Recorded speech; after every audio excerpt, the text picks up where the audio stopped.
Theory. Sale theory म्हणजे काय?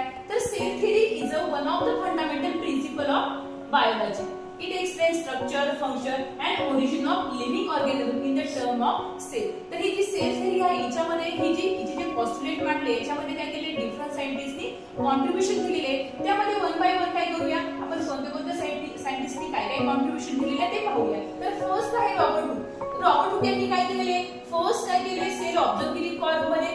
त्यामुळे आणि त्याला नाव काय दिले कॉर्क इन 1665 मध्ये. त्यानंतर नेक्स्ट सायंटिस्ट आहे अँटोन व्हॅन लेeuwenhoek. यांना आपण काय म्हणतो father of microbiology. and he first observed the living cell in bacteria or protozoa in 1674. After that Matis Kidon proposed a postulate that contain plants are made up of cell. Then Theodor Schwann proposed all animals are made up of cell.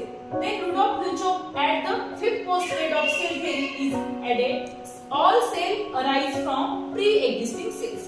म्हणजे यांनी काय सांगितलं virtually त्याची एक कोणतीही sale असेल ती कशापासून तयार झालेली त्याच्या आधीची एखादी सेल असेल म्हणजे प्री एक्झिस्टिंग सेल असेल त्यापासून काय झालेली तयार झालेली. तर हे आपण पोस्टुलेट पाहूया मॉडर्न सेल थेरी मध्ये आणि क्लासिकल सेल थेरी मध्ये. आता जी क्लासिकल थेरी होती ती मांडली होती एक बॉटनिस्ट होता आणि एक सायंटिस्ट झूलॉजिस्ट होता स्किडन आणि स्क्वॅन. यांनी काय केलं त्यानंतर जो व्हर्चो आहे त्यांनी काय केलेलं नेक्स्ट पोस्टुलेट ते काय केलेले मांडलेले. तर फर्स्ट यांनी काय पोस्टुलेट मांडलेले all living organism are made up of one or more sale.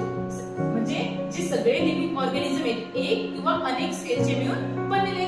त्यानंतर सेकंड पोस्टुलेट मध्ये येणारे जे आपण डेफिनेशन म्हणतो सेलची तर cell is a basic unit of structure function in organism. म्हणजे ऑर्गॅनिझमचं स्ट्रक्चर फंक्शन याचं सगळ्यात छोटंसं युनिट काय आहे सेल आहे. त्यानंतर जे थर्ड पोस्टुलेट जे रॉबर्ट जो व्हर्चो आहे यांनी मांडले ऍड केलेले omni cellular cell means all cell arise from pre existing cell. म्हणजे सगळ्या ज्या सेल्स आहेत फॉर एक्झाम्पल एखादी प्लांट सेल असेल ती कुठून इतर ठिकाणून आलेली नाही. आधीची एखाद्या प्लांट सेल पासून काय झालेली सेल डिव्हिजनने नवीन सेल बनते. म्हणजे all cell arise from the pre existing cell. त्यानंतर जे आपण मॉडर्न सेल म्हणजे आता ह्या तीन कन्सेप्ट ज्या तीन सायंटिस्टनी मांडल्या त्याच्यामध्ये काय केले मॉडर्न सेल थेरी मध्ये अजून ऍडिशन केलेली. त्यामध्ये काय म्हटलेलं आहे ऍडिशन काय झालेलं आहे तर फोर्थ पोस्टुलेट त्याच्यामध्ये cell contain genetic material pass during the cell division. म्हणजे जेव्हा सेल डिव्हिजन होतं एका सेल पासून दुसऱ्या दोन सेल बनणार आहे त्यावेळेस आपलं जे जेनेटिक मटेरियल आहे म्हणजे ते डीएनए असेल किंवा आरएनए असेल ते काय केलं जाणार आहे तर प्रत्येक सेल मध्ये प्रेझेंट असणार आहे.